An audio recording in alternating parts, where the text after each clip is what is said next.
স্কিনে darkness, skin কালো হয়ে গেছে, মেস্তা পড়ে যাচ্ছে, এই ধরনের সমস্যা যাদের রয়েছে, আপনারা এই গাছটি দিয়ে যদি পেস্ট বানিয়ে মুখে লাগান তাহলে কিন্তু আপনাদের এর সমস্যার সমাধান হয়ে যাবে।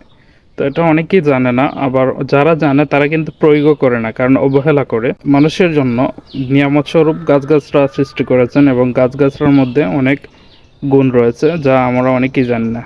প্রাচীনকালে কিন্তু কোনো মেডিসিন, কোনো ওষুধ ছিল না, গাছগাছরা দিয়ে মানুষের চিকিৎসা সেবা চলতো এবং তখন মানুষ এগুলো দিয়ে সুস্থ হয়েছে।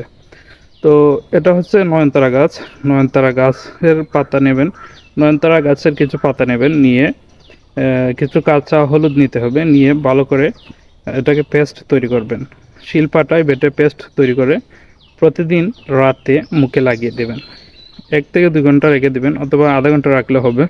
এভাবে যদি আপনারা রাখতে পারেন, 15 দিন করেন, দেখবেন আপনাদের এ সমস্যার অনেকটাই সমাধান হয়ে যাবে। মেস্তা দূর হয়ে যাবে, ডার্কনেস দূর হয়ে যাবে, স্কিন সুন্দর হয়ে যাবে, আপনি ফর্সা হয়ে যাবেন। অবশ্যই জনস্বার্থে ভিডিওটি শেয়ার করে দিন এবং চ্যানেলটি ফলো করে দিন।